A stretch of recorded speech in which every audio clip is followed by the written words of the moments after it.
Hi, my name is Timothy Williams, and today we're going to talk about anti Semitism in the workplace and why you should care about it. So, a brief introduction. First, we're going to define what is anti Semitism. After that, we're going to talk about the history of anti Semitism, starting with the early history, and then we're going to move on to modern anti Semitism and how it plagues our current society. Finally, we're going to talk about why anti Semitism is bad for your business. So, like I said, first we're going to define anti Semitism.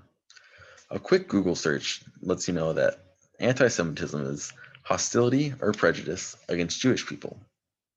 However, I find this definition vague, as Jewish people could be referring to Jewish people racially or Jewish people religiously. Personally, I'd like to define it as both. However, the International Holocaust Remembrance Alliance and the United States Department of State define anti Semitism as follows. Anti Semitism is a certain perception of Jews which may be expressed as hatred towards Jews. Rhetorical and physical manifestations of anti Semitism are directed towards Jewish or non Jewish individuals and/or their property, towards Jewish community institutions and religious facilities. This is currently the working definition and is not legally binding. Okay, let's get into anti Semitism across history. We're going to start where I believe anti Semitism begins, and that's the Egyptian slavery of the Israelites. The Israelites were the early Jewish people, and according to the British Library, thousands of years ago, the Israelites were enslaved by Egypt. They were forced to do hard labor, and they had to build these treasure rooms. At one point, the Pharaoh was threatened by the Israelites and their large numbers in Egypt. So he forced the firstborn son of every Israelite family to be thrown into the river and executed. Next, we'll get into the High Middle Ages. This is around the 11th century to the 14th century. So, with the rise of Christianity, uh, ADL says this greatly increased the hatred of Jews. They were seen as less than human.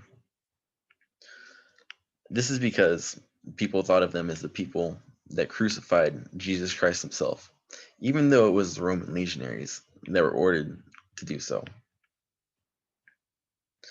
Jews were widely persecuted, and were called Christ killers and equated to the devil. They were forced to live in Jewish ghettos and were often accused of poisoning rivers and wells when plagues broke out. Sometimes they were tortured or even executed for wild accusations, such as abducting and killing Christian children to drink their blood or use it in baking matzah. This is a charge known as blood libel. A large number of Jews were forced to convert to Christianity to avoid death, torture, or expulsion. However, many Jews still practiced Judaism in secret after their conversion. Let's move on to the 18th and 19th century. So, in the 18th and 19th century, the Enlightenment was going on.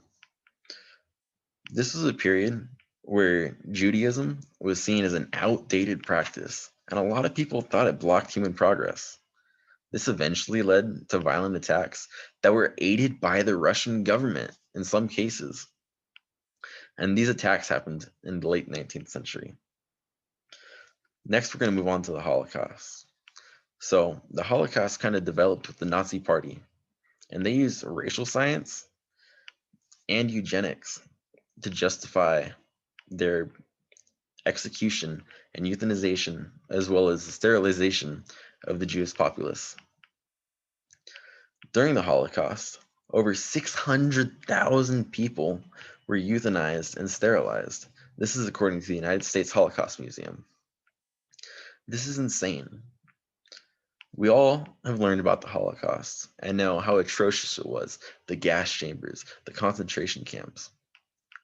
This is what anti Semitism was in its purest form. And these Nazis, these horrible people, we're the best at anti-Semitism. We want to eliminate that from the workplace because that is unhealthy for our society. So let's get into modern anti-Semitism and how it currently plagues our culture.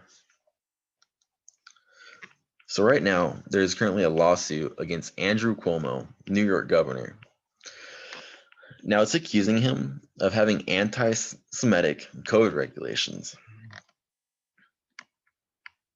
The lawsuit says his actions are not only flagrantly flying directly in the face of scientific evidence, but also specifically single out the Orthodox Jewish community, in which it has proven to be the latest extension of Governor Cuomo's streak of anti-Semitic discrimination. This is according to the Associated Press. This is horrible. Modern day anti-Semitism needs to end. And to see a governor being anti-Semitic is disheartening, not only for the Jewish community, but for the entire country. The New York Times says that anti-Semitic hate crimes is on the rise. According to the New York Times, anti-Semitic hate crimes have increased in Los Angeles from 29 hate crimes in 2018 to 58 anti-Semitic hate crimes in 2019. This means they've doubled in LA. In Chicago, there was a 46% increase. And in New York City itself, in 2018, there was 185 anti-Semitic hate crimes. This has only gone up in 2019 to 229 anti-Semitic hate crimes. This is horrible, and this is why we need to put an active effort into stopping anti-Semitism, especially in the workplace. According to the FBI, in 2018, there were 920 victims of anti-Semitic hate crimes. In 2019, this was up to over 1,000 at 1,032 anti-Semitic hate crimes. Once again, it only shows that anti-Semitism is on the rise and needs to have an active effort into stopping it. Now let's get into how anti-Semitism hurts your business. First of all, let's talk money. So with hostile work environment lawsuits, anybody that's being harassed and that harassment's being ignored by management can file a lawsuit. Anti-Semitism falls under the category of this harassment. As this harassment, according to hg.org, covers harassment based on sex, color, race, religion, age, disability, genetic information, or national origin. So, anti-Semitism falls under both race and religion. This means anti-Semitic jokes may constitute harassment and, if gone unchecked, could lead to a hostile work environment lawsuit. This hostile work environment lawsuit could be demoralizing to other employees who might lose their job if the company has to settle or loses a lawsuit. Now onto the second point on how it hurts your business. It's the employee's mental health.